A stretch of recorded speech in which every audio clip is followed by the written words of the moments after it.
Guys, welcome to the podcast. I've got Chris Rowe of Rowe Hunting Resources. We've been diving through a bunch of different elk scenarios with the elk season imminent here, 2017 fall season coming up.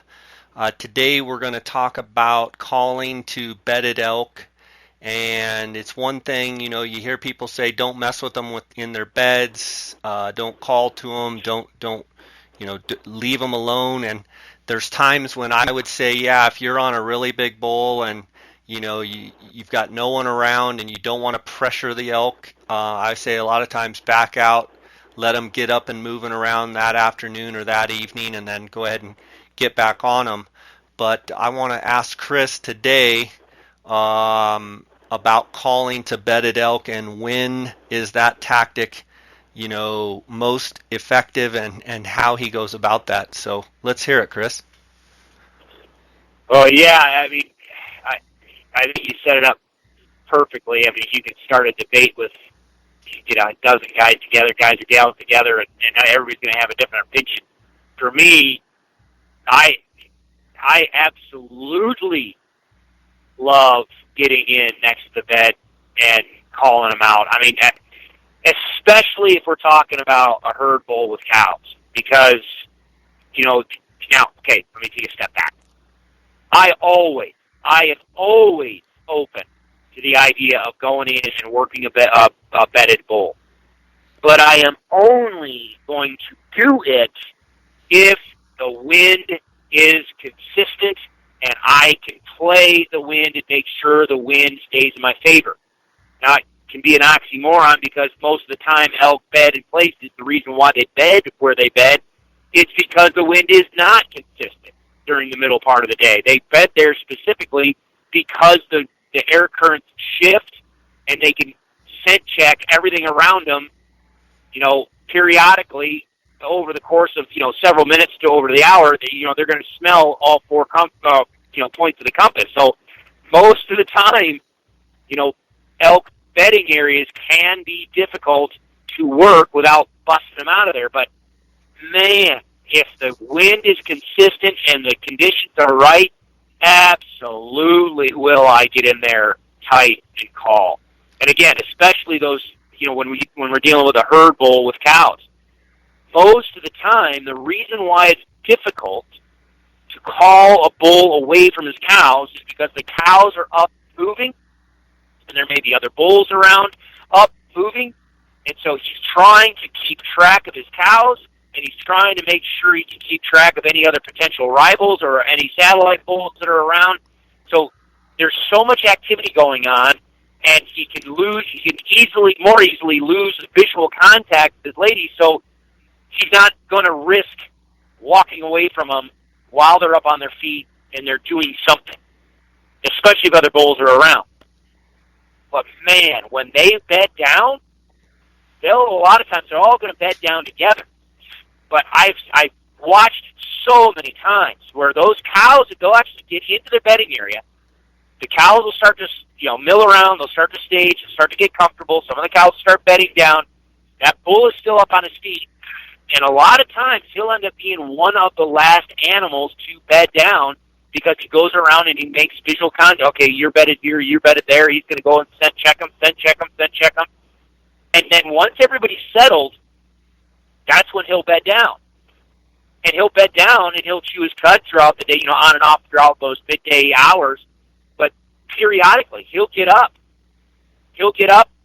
Will stretch his legs, go take a nibble here, nibble there. And I think you mentioned it a couple little podcasts ago that, down in Arizona, especially if you can find those water holes that are tucked in tight to those bedding areas, and it doesn't matter whether we're talking Idaho or Arizona, those little wallows, those little seeps, those little watering areas that are tucked in close to those bedding areas, midday, oh my gosh, those bulls will get up, they'll get restless, they'll want to go get water, they'll want to go wallow. So if you've got the wind in your favor, oh my gosh, yes, you can call to them. Call them, get them out of the bed. They're going to be a lot more comfortable leaving if they're all settled and not going anywhere than they are if those ladies are up on their feet. So I love calling bulls out of their bed. What kind of racket are you making? I mean, what kind of contact, vocalization. What do you call it? Contact vocalization, Well, or if you're just trying to make vocal contact, if you're trying vocal to open contact. up, if you're trying to open up that level, that line of communication with them, I'm going to do the same thing. I'm going to do a targeted strategy. A lot of times, send out a lost view, seeking a response. And you can do a lost calf view if you want, but if you do a lost view, and you don't, at this point, I'm going to be trying to sneak in as close as possible. Most likely, I follow these guys up the mountain in the morning or across the mountain in the morning, and so I know where they start to mill down, mill around and start to bed down, so I know kind of generally where they are. I'll let them settle down. This is where you start using your binoculars, your optics, to start picking apart the stuff in front of you to make sure you don't walk in and bump them. But if you can still sneak in within, 100, 150 yards of where you know that they should be bedded, I will. I'll just send out a little light lost view. If I need to sound like a calf, great, that's fine. But send out a lost view, see if I can just get him interested. Just get him, even if you just even as a half-hearted chuckle. Boom. He just answered me. Now I'm just going to start feeding him assembly views. I want you to come to me. I want you to come to me. I want you to come to me. And I might not call a lot, and I might keep my calls spread out over a course of an hour or two. Again, it's as long as the wind is consistent. But I want you to come to me. I want you to come to me. And I'm going to throw in those blinds, those frustrated, frustrated whines like cows do, and just say, dang it, I want you to come to me.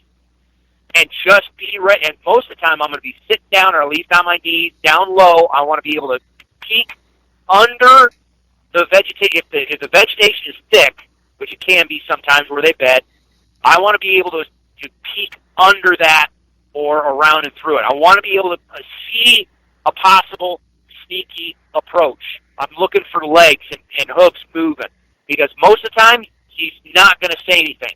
If he does anything, he might just give you just a bull mew, just that little flat. That's about it.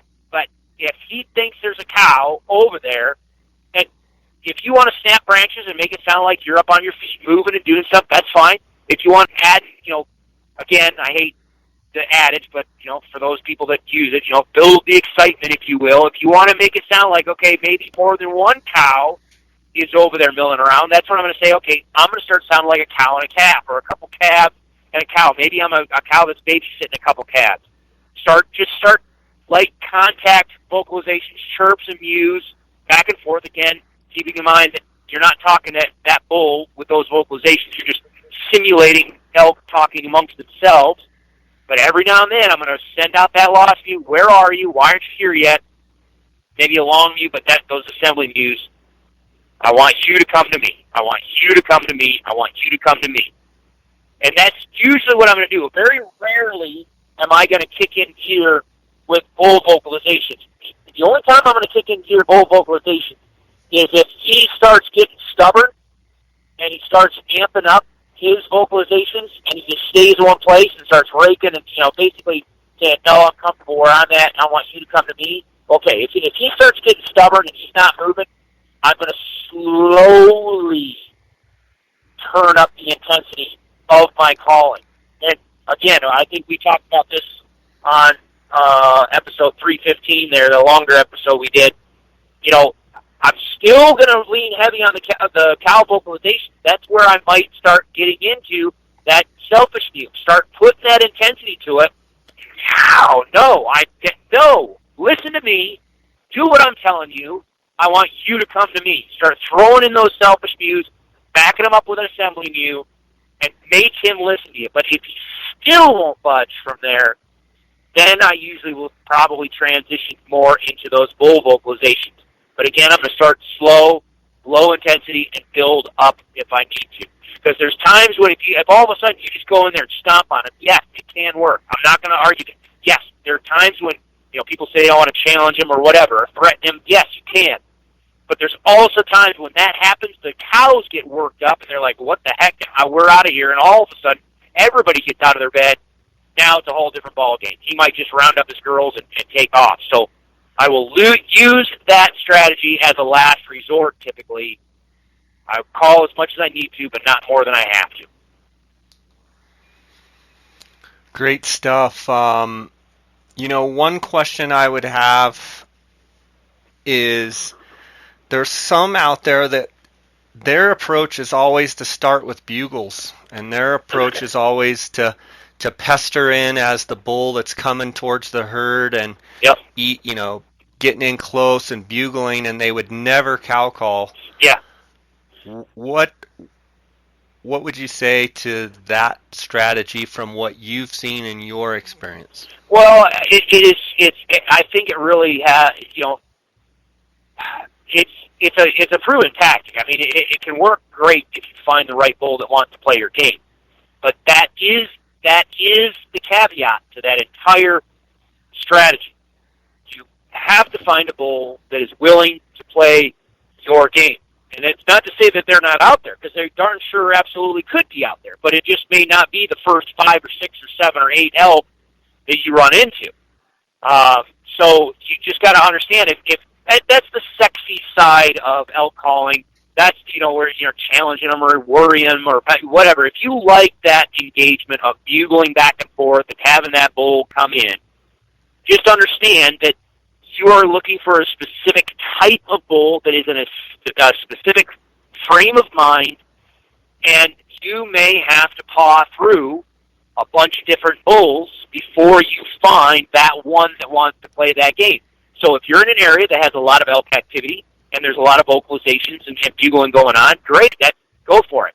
Wade through those bulls and pick apart to find the one that finally wants to play your game and see if you can get her done. Or if you're, extremely physically fit, or you're at least in an area where the terrain is not bad, where you can physically run ridges and cover serious country from valley to valley to valley to ridge to ridge to ridge, and covering ground in order to find those elk, absolutely, you go for it. But just understand, you very well may encounter other bulls along the way that are just as tasty, that have antlers that are just as good looking, that might not want to play that game, that might avoid that scenario that you're walking past, or that you're bumping, or that you're altering their behavior and just setting up to where they're not going to engage you. So again, I have a different philosophy than some of the other guys that are out there talking. It's not that either one of us are wrong. It's just I kind of I lean on my philosophy and I lean on my calling strategies because it allows me to work more bulls across the spectrum of whoever I might run into, rather than trying to find one particular type of animal that wants to bugle at me. I'm dead serious. I really don't care. I love to have bulls bugling. I really do. But I do not care. If this upcoming weekend we slip in opening morning and we see a bull off in the distance and we slipped in within 100 yards of him, and I make 2 assembly mews and he walks in without saying a word, I will shoot that thing just as fast and just as effectively as if he keeps bugling in. I don't care how he steps in front of me. I just want him in front of me, and I'll put him on the ground. The only time I want somebody to know that there's elk in the valley is when he's on the back of my, this year it's going to be on my back probably, but I used to say it's the back of my horse, heading out. Yep, there was a bull up there. Thank you very much. I'm done. You guys enjoy the rest of the season. That's all good stuff. In speaking about your hunting here in a couple days, it starts on Saturday. Can you talk briefly about your bow setup, and have you made any changes to your setup for this upcoming season? Yeah, actually, this won't. Yeah, I made several. I got a different bow. I'm using a completely different arrow setup, and I've got new broadheads, and I've got a new peep system. So I made some big changes. Why don't we cover that in the next episode, and you can tell me all about your setup and how it changes, and I think that'll be a good episode to kind of conclude our series on, and then let you go hunting. All right, sounds good, man. Sounds good. All right, so we'll start that on the very next episode, and I look forward to it. All right, brother. Thanks again. I appreciate it.